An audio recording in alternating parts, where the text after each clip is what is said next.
Welcome, folks, to our first event of the year. My name is Ziad Abdelnour. I'm President and CEO of Blackhawk Partners, and I'm founder and chairman of the Financial Policy Council. For the newcomers here, let me tell you a bit about the council. We've been in business since July 2010, so we're going into our 8th year. We have 22 sponsors, corporate sponsors, and the list is only growing. We have held around 42 events, about every single asset class you can imagine. And we have around 200,000 to 300,000 active followers on social media. And around 10,000 to 15,000 visitors a day.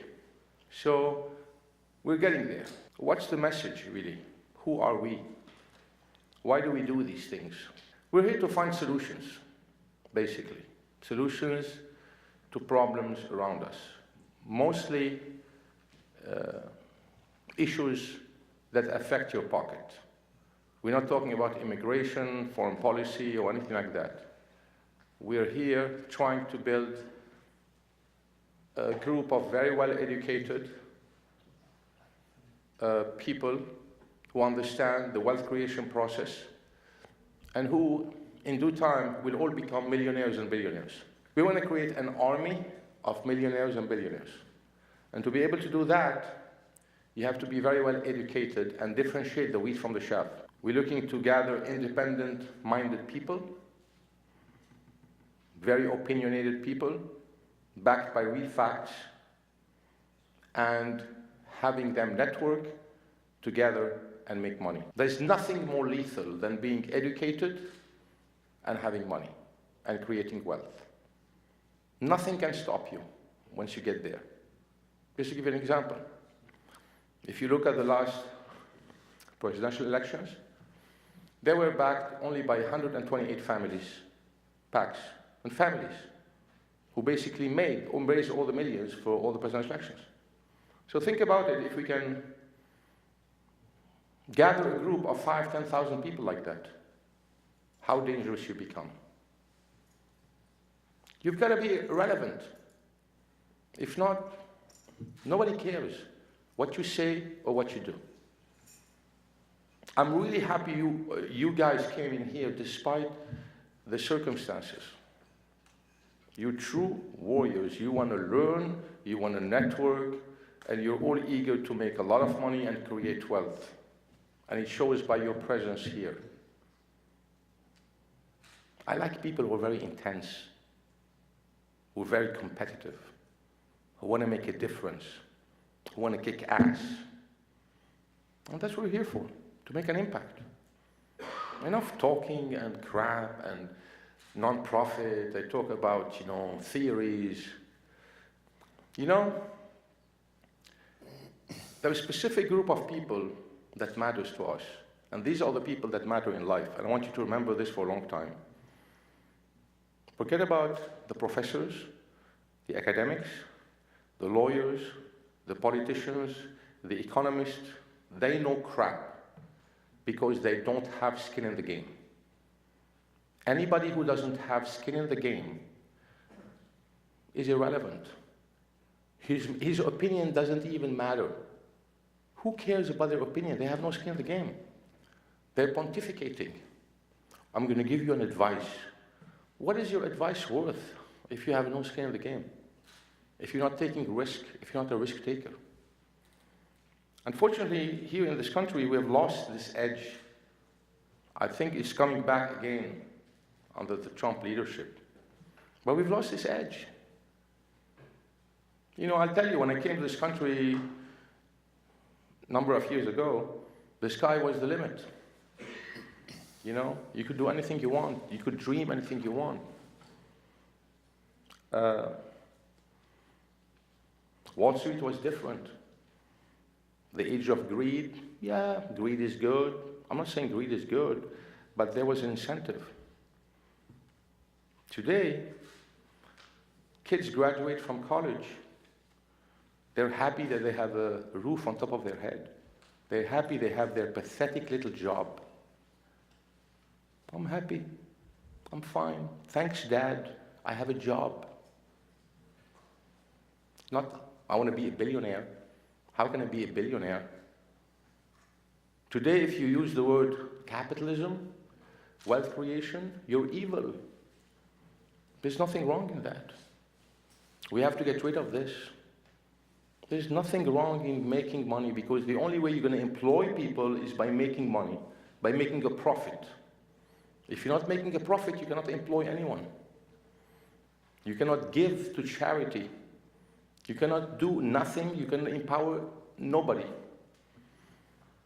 It's all about empowerment and wealth creation. And the Financial Policy Council, I don't want to bore you with details, but this is really important. This is why we are here, not just to listen to conferences. Listen to conferences is we're going to talk about things to educate you, to empower you, to make you smarter. A lot of people in the government don't want you to be smarter. A lot of people in corporate America don't want you to be smarter. Don't want you to be independent. They want you under their thumb. They want to control you. I'm not paranoid. I know what I'm talking about. I've been there. And I want to transmit this to the future generations. And each one of us should do this. Be voiceful. Be aggressive. Be brash. Say what you want. Do what you want.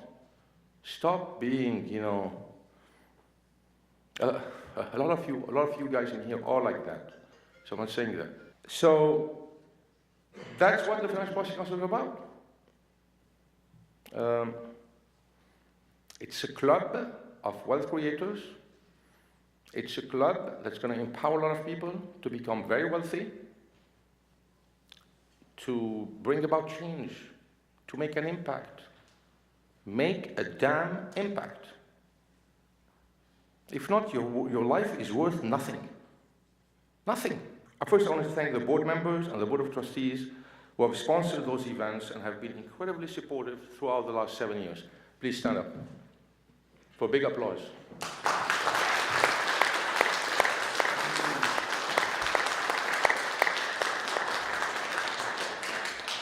Our 24 sponsors, I'm not going to name all of them, who have been very supportive throughout the years, and I really would appreciate your support on that. We have grown by leaps and bounds. We need your support. This dollar is much better spent than bankrolling a congressman or a senator who has no skin in the game, who's going to pontificate for you and deliver squat. We will make a difference. I would like to thank CFMG, Finfora, FinTech Solutions, and Paladin for sponsoring this great event. Thank you very much, Michael and Philip.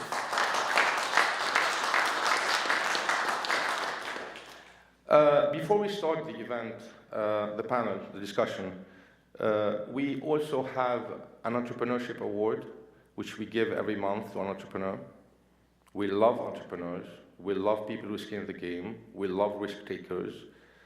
For this month, it goes to Alexander Lopatin, a friend of mine, who unfortunately couldn't make it here. He's in Miami. You know, the planes were canceled, like a lot of you guys in here. So I'd like to have Michael Mildenberger, who also lives in Miami and is a friend of Alex, maybe say a couple of things for the award he's getting. Thank you. Thanks very much, Ziad. So my name is Michael Mildenberger, and I'm the CEO of Finfora, and I want to thank Ziad and the council of awarding Alex with this award. Alex became a really good friend of mine, actually, and he's doing one of his first ICOs on our platform, actually. So we're very happy to work together with him. It's been great, and he's definitely one of the leading figures in making the change in the financial industry. So thank you very much.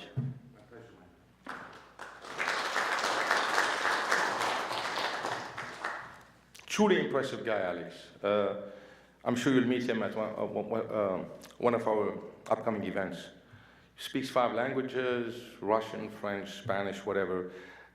Built a business from scratch.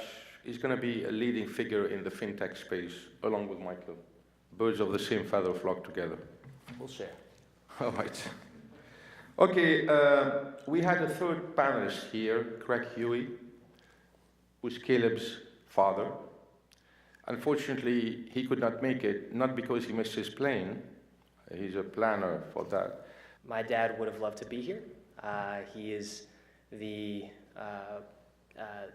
founding, entrepreneur of Creative Direct Marketing Group. He's built billionaires and millionaires for 40 years with our company, and I'm following in his footsteps. I've worked for him for now 10 years, and I'm excited about what we do. We get to make people's dreams come true by today we're going to speak about how we raise capital for entrepreneurs and companies and expand people's businesses and dreams. Thank you so much. Mm-hmm.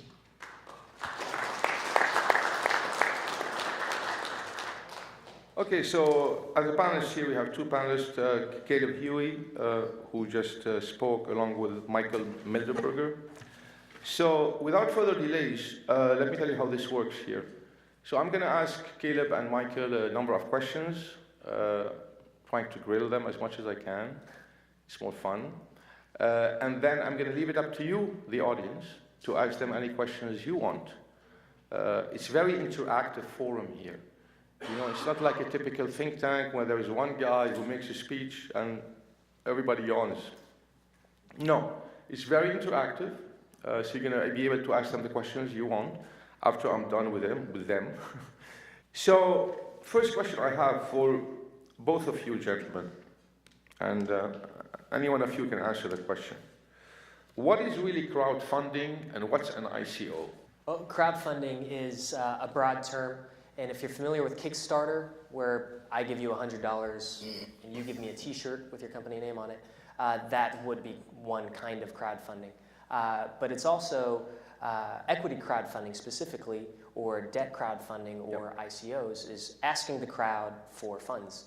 It's simple as that. So we're able, under some new laws and exemptions, to advertise an investment offer and get investors interested in an investment offer by serving them different kinds of advertising and bringing them to platforms like Finfora, where they can invest in different entrepreneurs and different companies. You want to add, Michael? Yeah, I mean, I really liked your introduction with empowerment and wealth creation, and I think that's exactly what we're trying to do with the younger generation, actually. As the world changes right now, we enable through technology and following, under compliance, and enabling companies really to get access to capital which they would have never gotten before.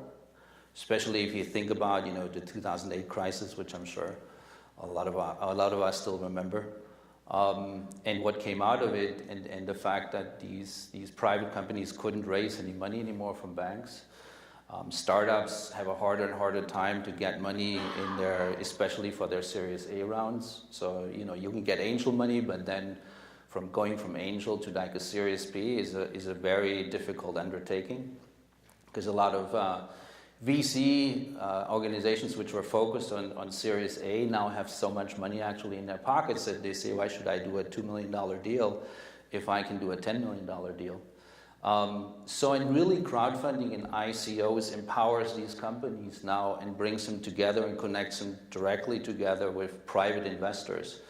And it also actually empowers now investors. So people which, don't have like necessarily an accredited investment status.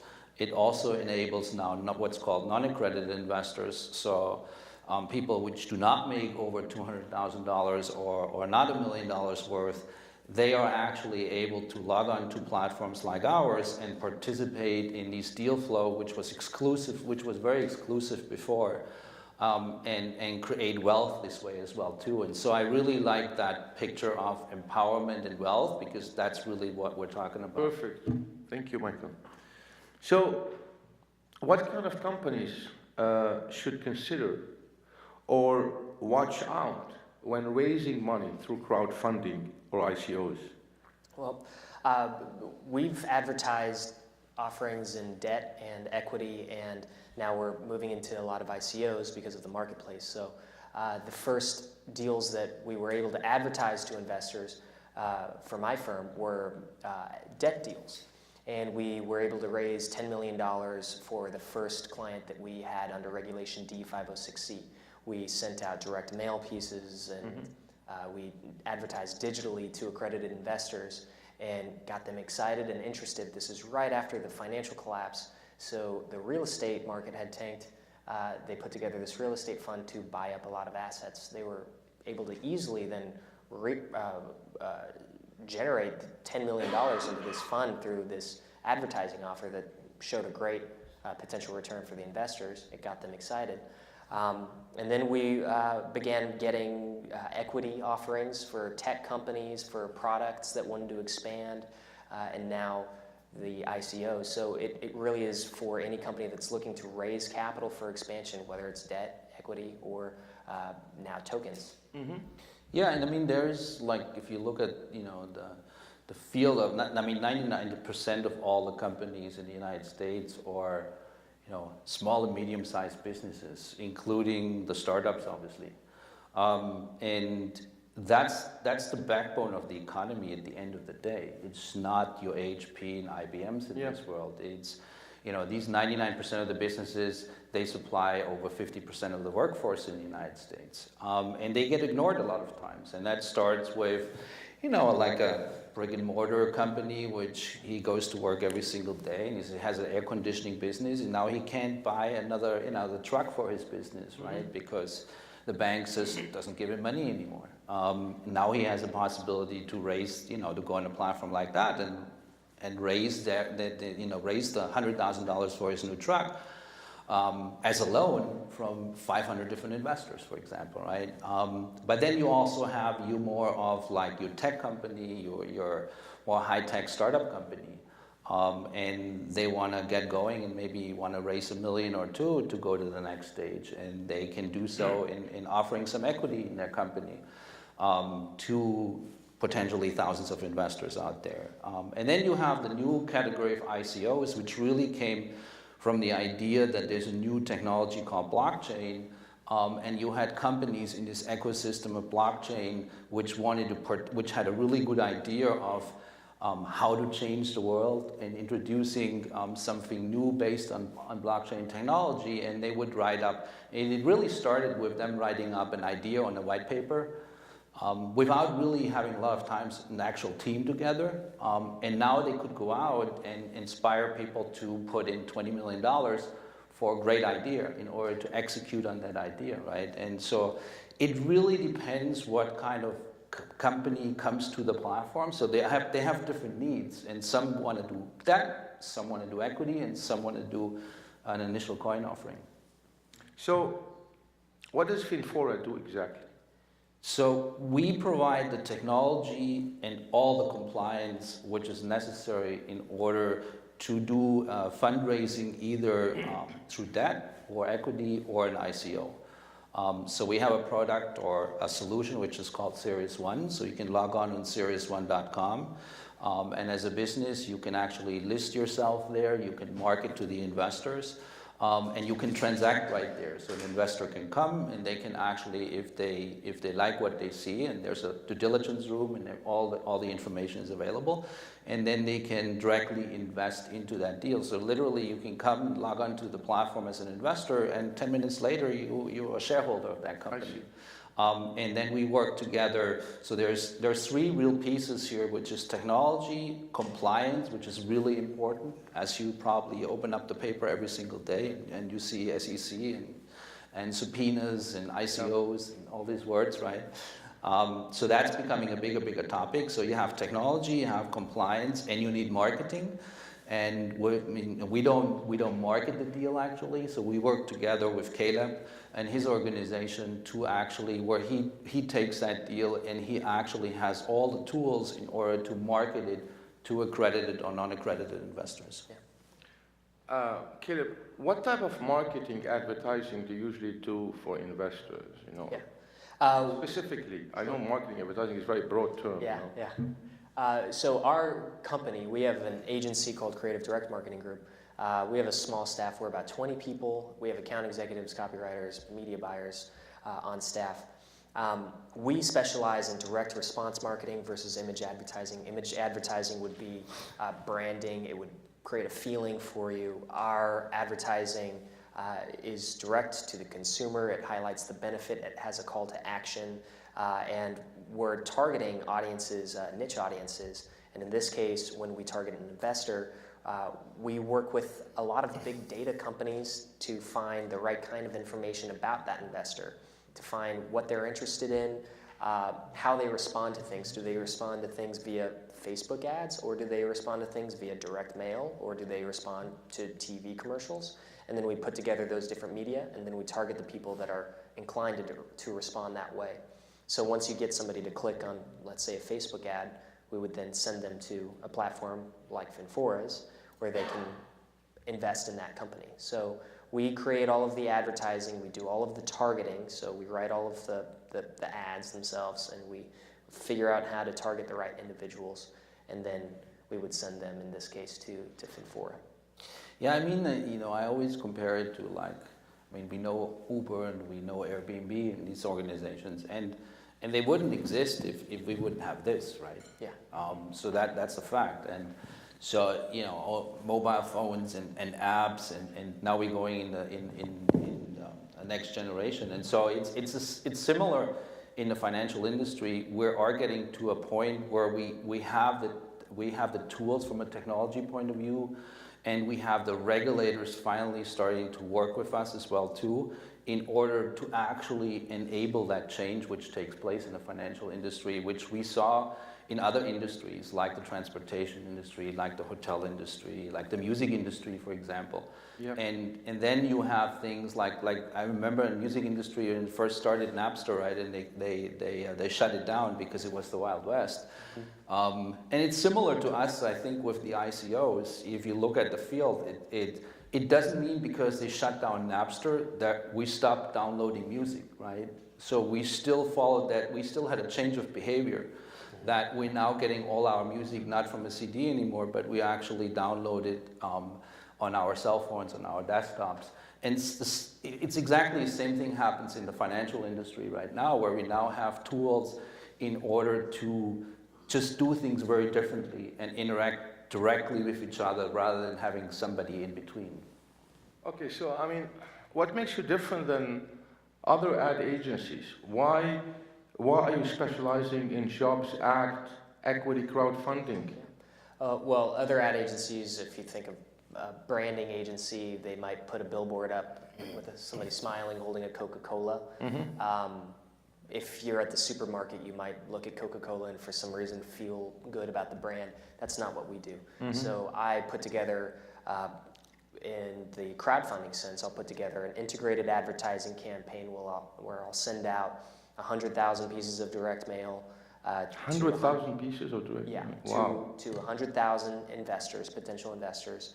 I'll follow up to the same audience of 100,000 people with Facebook ads, banner ads, emails, a pre-rolled TV commercial online. So if they're online browsing and they click for a market update by Jim Cramer, before they can see that, they have to sit through a presentation on one of the companies I'm advertising and their investment offer. If I get about a 1% response rate, then the company now has 1,000 new shareholders. It's substantial. And if they're putting in $1,000 to $4,000 each, then that's $10 to $40 million. Wow. And there is really not really. We know the market. $1 to $4 million. Mm-hmm. We know the market pretty well, and there is hardly any agency out there like Caleb's which actually can provide that service. So you have tons of other ad agencies, but they're not focused on the financial industry that way, and not on this new way of actually raising funds. So that's the reason why it's very rare that you find everything we do is measurable as well. So we don't throw spaghetti at the wall and hope that it sticks. When we do a campaign, we measure how many clicks we're getting, but also how much money people are investing. Because if we get a lot of people investing $500, it costs a lot to actually transact that person, and it costs a lot to acquire that person. But if I get less clicks, but people investing $10,000, the return on investment is better. So we're going to divert all of our funds to the methods that are working best. So how do you get to tap into 100,000 potential investors? Good question. Traditionally, if you're familiar with direct response, it's all list-based. So you would source a list of investors or people that are interested in investments. You might buy a list from an investment publication like The Motley Fool, or Jim Cramer's public subscription service, realmoney.com, and you would send an advertisement to those people that are buyers of that investment information. We still do that sometimes, but today we work with big data companies. It's a lot more sophisticated. So companies like Oracle, big tech companies, and they collect transactional metadata on every purchase that you make as a consumer. So I'm able to go to Oracle and say, I want anybody that has made 10 transactions or more in their investment brokerage account in the last 90 days. So I know this person is a fairly active investor. I also want that person to have purchased or subscribed to an investment publication, so I know that they also consider information via a recommendation, right?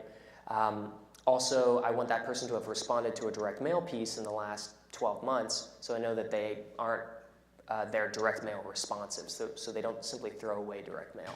So I pull a lot of that metadata from Oracle, putting together a profile of the ideal target for whatever investment offer that I have.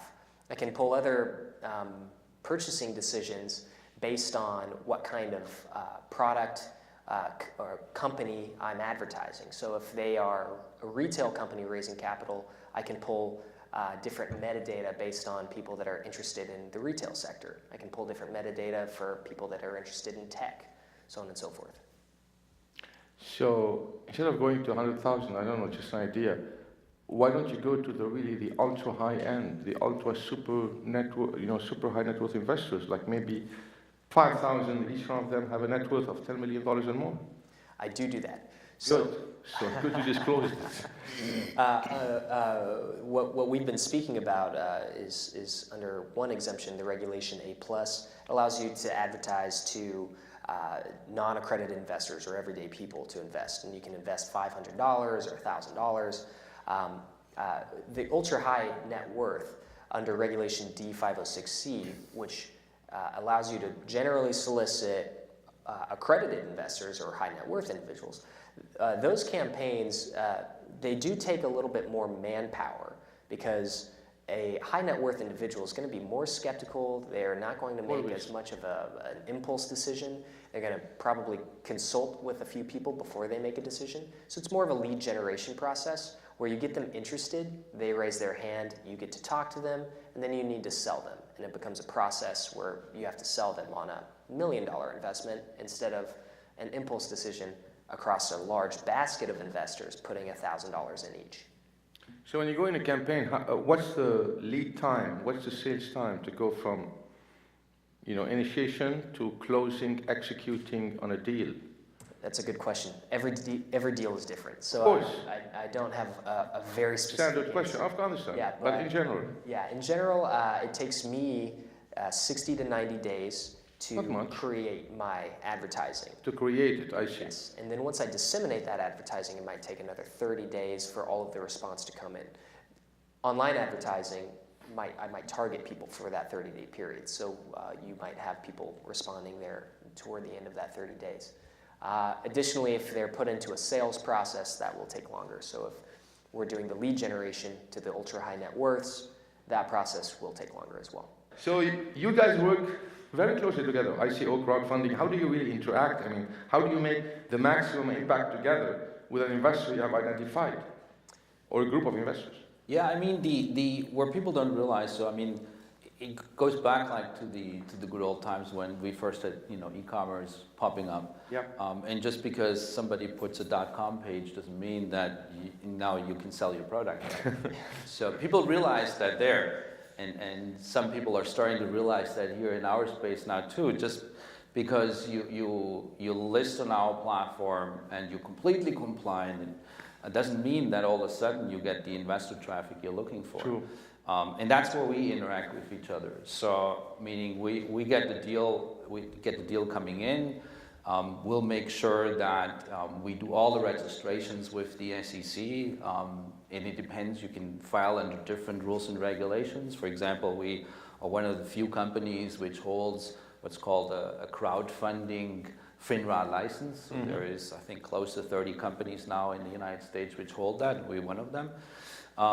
And so once that's all done, then they're ready to be listed, and we make sure they have all the materials and their placement memorandums and all these things. That's when then Caleb's work really starts, right? So then we say, okay, we are about to go live, and then Caleb can take that information and then he can put the right package together depending on what kind of investor community you actually want to target. Is it accredited investors? Is it only going to be US? Is it going to be outside the US as well too? Do you want to include non-accredited investors? So, all these questions you have to have answers, and as Caleb said, that's when you have to make sure that you also target the right audience in order to get the right investors into your deal. Wow, very labor intensive. I'm sorry? Labor intensive. It is labor intensive. Very labor intensive. Mm-hmm. But we handle all of it from start to finish. So our process actually, when we work with a client, we sit down and we have a creative session and we brainstorm and we ask probing questions of the client. We draw out the information that we think that is going to be attractive to the investment audience. Mm-hmm. And then we put together all of that creative and the copy, the words for the advertising. And we submit it, and once they do approve it, we go live. Everything's vetted by an attorney, of course, so we're not making bombastic promises and whatnot, but we do handle everything from start to finish. Usually our clients are in the creative brainstorming session, and then they approve copy, and that's it. So yeah, and then there is, people have to realize too that, for example, under the CF, so crowdfunding, when you actually target non-accredited investors, the good news is now under these rules and regulations, you can take a deal and you can publicly solicit non-accredited investors as well too. But in doing so, you still have to, what people don't realize, you still have to follow certain rules and regulations in advertising to non-accredited investors. So you couldn't just go out and say, I'm going to do a banner ad and I'm saying I'm the greatest company in the world, and if you invest in me, you're going to make 1,000% profits in 2 weeks. So that's not possible, right? So you have to do what's called tombstone marketing. Pretty much have communicate. A tombstone is pretty much like a snapshot of the deal, which says, hey, I'm this company, this is what I'm doing, and I'm raising X amount of money, and these are the deal terms. If you're interested, if you want to invest, then click here, and then from that point on, they would come onto our platform where we are fully regulated, right? So the investor can only then transact on a regulated platform, which has to have a license for that as well too. And so that's what a lot of people don't realize. And so, but you could theoretically now, what's great about it is you could theoretically as a business, you could put a flyer in your entrance, or you can do a very sophisticated social media campaign. That's all possible, which was not possible before. Love it. Love your story. I have one client that is I won't reveal who they are, but they're a large conservative media group, mm-hmm. and they have a very, very robust list of followers and people that have paid for different products and services, including information services. That list, that database that they have is a golden mine, because everybody that has bought something from them knows their brand. They are ideologically aligned with them. They're fans. They're fans of this company. Love it. And now I can take that list and I can begin soliciting that list with these new investment offers. So database marketing, if a company already has a database to raise capital, can be huge. That's more than database marketing. That's intelligence gathering. Yeah. Once your goals are aligned politically and doing these kind mm-hmm. of things, that much more impactful. Okay, listen, I mean, you have won 84 awards. Mm-hmm. How the hell did you do this? What for? I mean, this is very impressive. I've won probably a dozen awards. The rest are my father's. Yeah, I mean, the group, your family. My company has won 84 awards, and we've done that. My father got his start advertising investment newsletters. If anybody's familiar with Howard Ruff and the Ruff Times, he launched that publication. We did 60 million pieces of direct mail over the tenure of that client. That was probably over 2 decades. We helped launch the Motley Fool. We helped launch TheStreet.com's premium service with Jim Cramer. So we've done a lot of advertising campaigns for a lot of different institutions and a lot of different companies. So we'll win an award for our creative strategy. We'll win an award for a specific advertising piece that ends up making a lot of money for a client.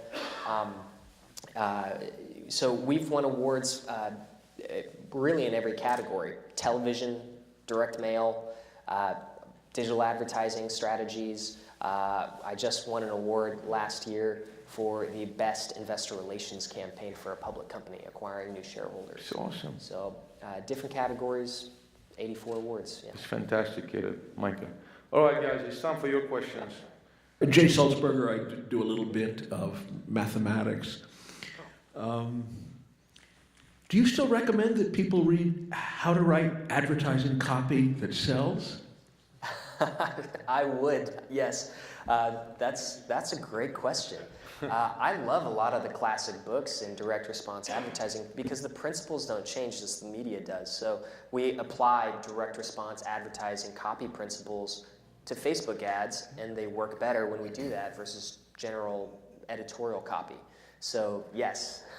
Hi, my name is Barry Monet. A lot of good stuff, and I'm involved in a project right now with a partner here who are entering the space. And I have 2 questions for you. Number one, obviously you fill the important roles of marketing as well as the broker-dealer and the platform. What about compliance? What are you doing on that aspect? Do you partner with a law firm, or do you have somebody specific, or are you actually doing that? Yeah, no, in our case, we're actually doing it, yeah. Really? So, yeah. So we doing the compliance in-house. We have a broker-dealer license. We communicate with FINRA all the time. So when a deal comes in, we are actually the ones which register them under certain exemption, depending on what investors they want to solicit, actually, right? Non-accredited investors versus accredited and so on. We help them making sure that the PPM has all the right risk disclosures, so we want to make sure that there is no pitfalls. So that's very important, especially when you now look into the ICO world. We're one of the first ones here in the United States and advocated this for like the last half a year. Just because you think you can do an ICO does not mean that you can ignore the regulators, right? And they're paying dearly for it. And you will probably, in my opinion, these ICOs which come online, they might still in 2 or 3 years have to deal with the regulators. So our advice is, if you want to raise money through an ICO, also do it in a compliant way. So come to us, and we can take care of the compliance. It's not rocket science, So you can register it just like any other. It's just like any other private raise. One other question concerning that with the SEC. So they're not very fond of ICOs these days, or even using an equity type offering. So I understand they really would possibly more be in favor of a debt type product. So what's your feeling on that? In terms of, it depends on the company, of course, but it seems that the debt products are getting through easier through the SEC than ICOs and equity. Well, I don't think there's a difference in terms of getting it through the SEC. I think there's not really a difference between debt and ICO. People just need to understand that they have to follow a certain process, right? And the process is pretty much the same for a debt offering than it is for an ICO offering. And so why wouldn't you follow it, right? So for example, if you do an ICO and you have a white paper, you need to now, if you want to do it according to the rules and regulations, you take that white paper, you embed it in a PPM, you disclose the risks, because you're selling eventually, you're advertising your deal to investors, right? And there needs to be some investor protection. I mean, we saw a lot of ICOs where bad actors came in and they ran with the money, right? There was a Jesus coin, I think, and they ran with it. So, and all of a sudden, there's $500 million and nobody. So the news every day. I know every day. Some subpoenas, some issues of the ICOs, etc. Very careful. So yes, I mean it's not necessary to do that, right? So you need to make, like for example, in an ICO, in a PPM, then you need to disclose that, hey, if you then have a token in your hand, right, as a result of the ICO, you might not be able to sell that token anywhere, right? Just because people think, oh, I have this token and now I can trade it, and I can trade it in markets. There is no guarantee that you can do that, and you need to let investors know. Now, the likelihood that you're not going to be able to trade that token is very low, but there is a chance that you cannot do it, and so you need to disclose that risk. And so it's just an example, right? So there's specific risks attached which you need to disclose with a debt deal, also with an ICO deal, and you just need to know that, and you just need to follow it, and that's what we do. Thank you, Michael. So first, how do you onboard a client onto your platform, and how long it takes to really see the money raising, and what's the cost associated with raising the money with your platform? It's $1 million for every deal. No, just kidding. No, so when we onboard the client, I mean, you need to make sure that you get all the information from the client. So on the onboarding process, you know, it takes a little while in terms of getting all the information from the company. That's actually the hardest part, that you can get all the info from the company. So it can be done in 24 hours, but a lot of times companies need like a week or 2 or 3 to really gather all their information properly, right? And then you need to put it in a proper format, meaning that you need to put it in a PPM format and so on. So to answer the first part of your question, onboarding of a client usually takes like 3 to 4 weeks until you have everything ready to go, and you have all the media as well in the pictures, so you want to make them look good on this landing page and everything. The registration you can do simultaneously, so the SEC registration usually doesn't take longer than 3 or 4 days, right, once you have all your material done. And then you can really go live with the deal.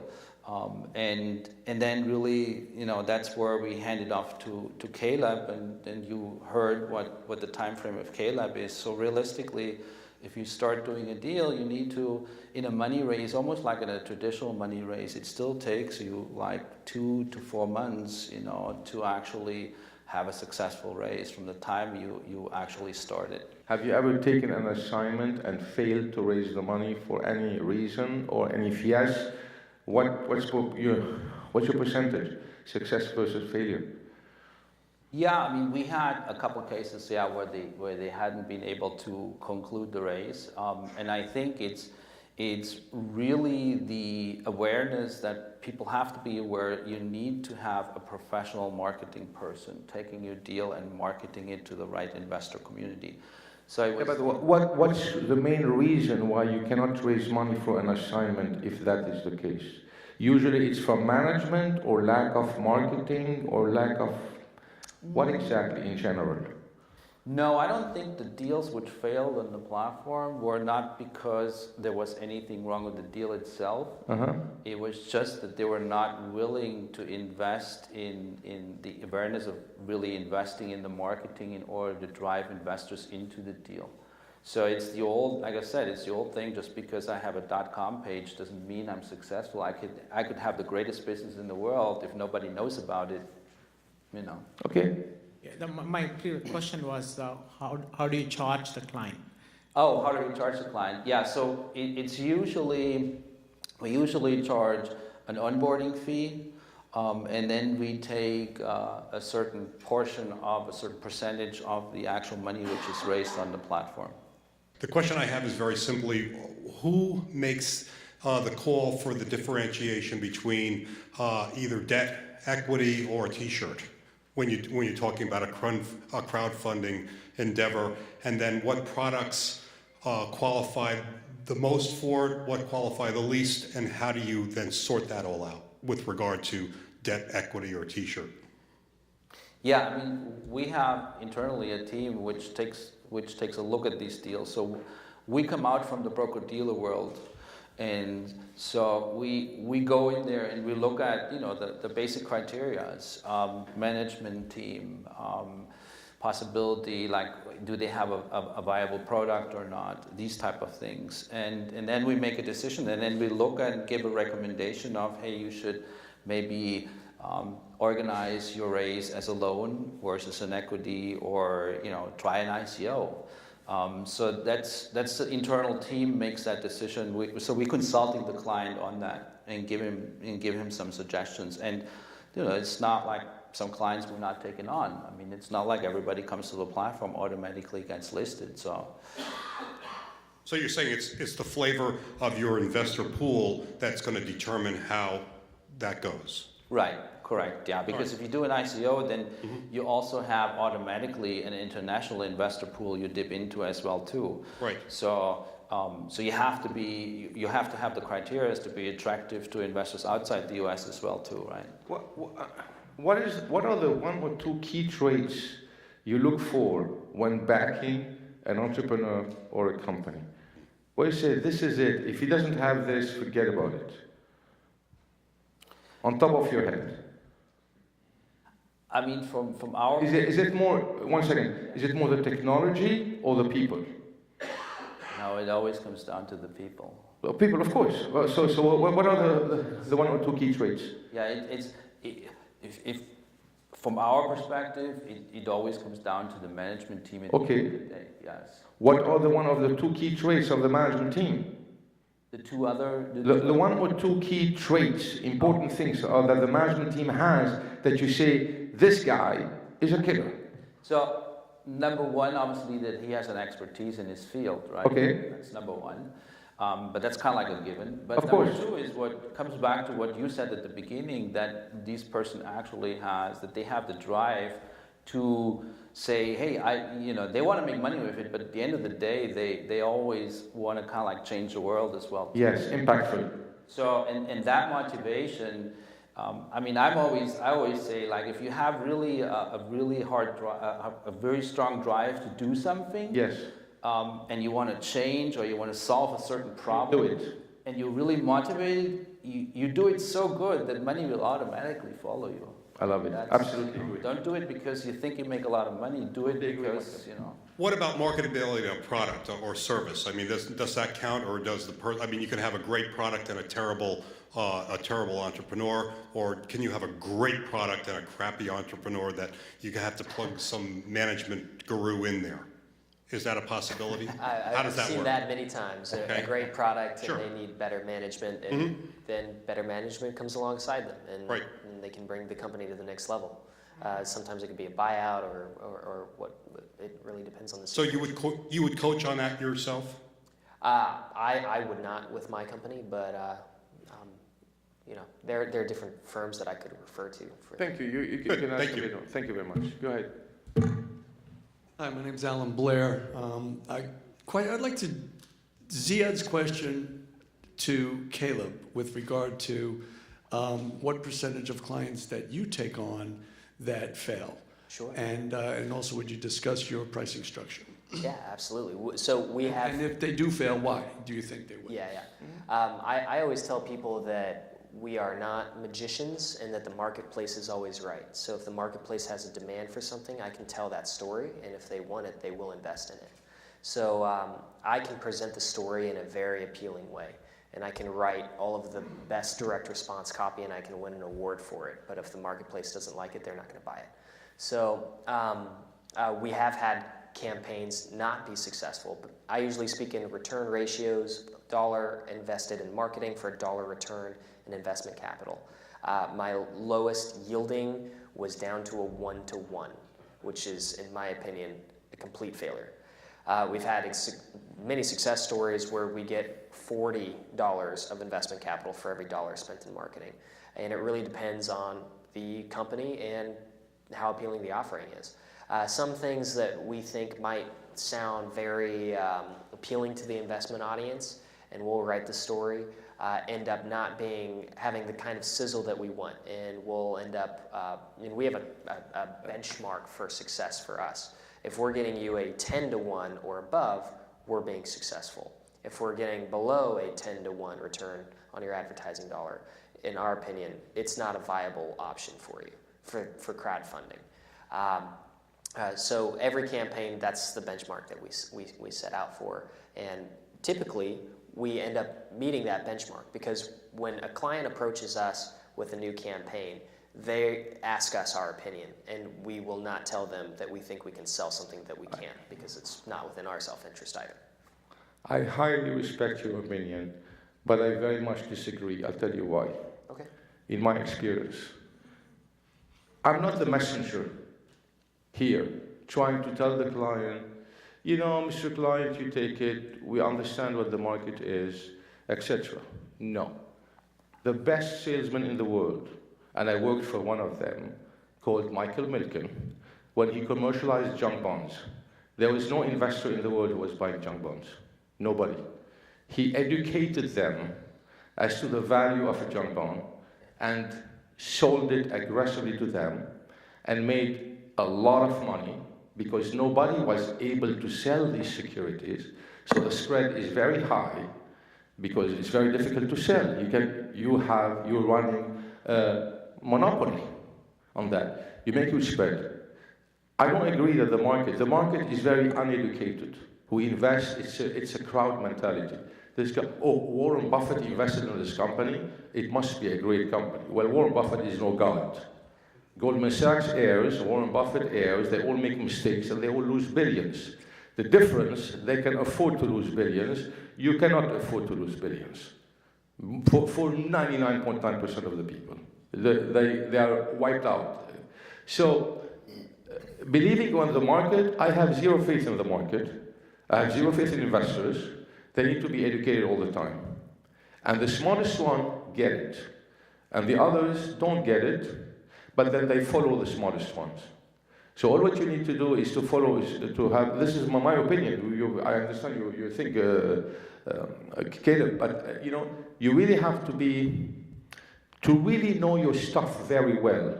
So that at the end of the day, no matter what the rebuttal is, your arguments are stronger. And this is the art of a guy like Milken, because he knew the market, he knew exactly what to say to people. Like at the end of the day, like what people say, you have to know one thing very, very well, better than anyone out there, and to be able to sell it to them. So it's really the strength, the persuasion that you have, not the market. The market, all of them are a bunch of idiots. It's like the sheep. They follow this, they follow that, they follow this trend and that one. Thank you, sir. Hi, my name is Jeff Bardo, Spiritas Capital Partners. We work with a lot of small and medium-sized businesses, and I'm trying to figure out where crowdfunding and even ICOs might fit into what I do. You mentioned an air conditioning company that might look to borrow $100,000, but this doesn't really feel like it fits that scenario. So what's the sweet spot, given transaction costs and the investor base, for a loan? What's the sweet spot for range, pricing? That's my question. Well, I mean, the air conditioning base was just an example of that there is all these companies are very different in nature. And so, and on the other side, you have a very different audience of investors as well too. So you have investors which are, more risk averse, and they would rather say, hey, I get 10% a year, that's great, versus other investors say, I know I can lose all my pants, but maybe that's the next Google, right? Yeah. So it really depends who you're dealing with, and it's not for us to judge on a platform that one is better than the other, but you have to kind of like fit them into certain categories. So there is a justification for small businesses, and they organize it mainly as a debt, and they substitute that void of the bank, right? So there's definitely a market for that, and there's definitely a market for the startup companies which can't get their money from a Series A investor anymore, for example. And by the way, I mean, if you invest in a startup company, people need to know like 80% of the startups fail, right? And it comes back to your point as well too, that even the most sophisticated organizations, I mean, if you take the big VCs, they have super sophisticated people which do analysis all day long, and they have 8 companies fail, Yeah. So you can't beat that as a private investor. So you just have to be aware of these things and then just So you have different categories of companies, and you have different categories of investors, and it's really, and I think what Caleb does as a great job, he's able to match these audience with each other, so they find each other, and that's really why he's so successful, I think. Let me ask you a question. What percentage of the companies you back are startups, pure startups with no revenues, no cash flow, versus some companies with some traction, like a Series B round, etc.? Or does the company with Series B don't choose your services, go to a VC or self-fund themselves? Or what's the percentages, roughly? Yeah, please, Caleb. Approach me, about 80 to 85% are startups that have nothing to audit as far as financials. Get you. They are brand new. Get you. Yeah. Same with you, Michael? Yeah, same with us, especially lately. And I think that's the reason why you heard it, well, why you hear the expression ICO so much, because that's the audience. The audience, yeah, got you, of course. Absolutely. Any other questions? All right, thank you very much, guys.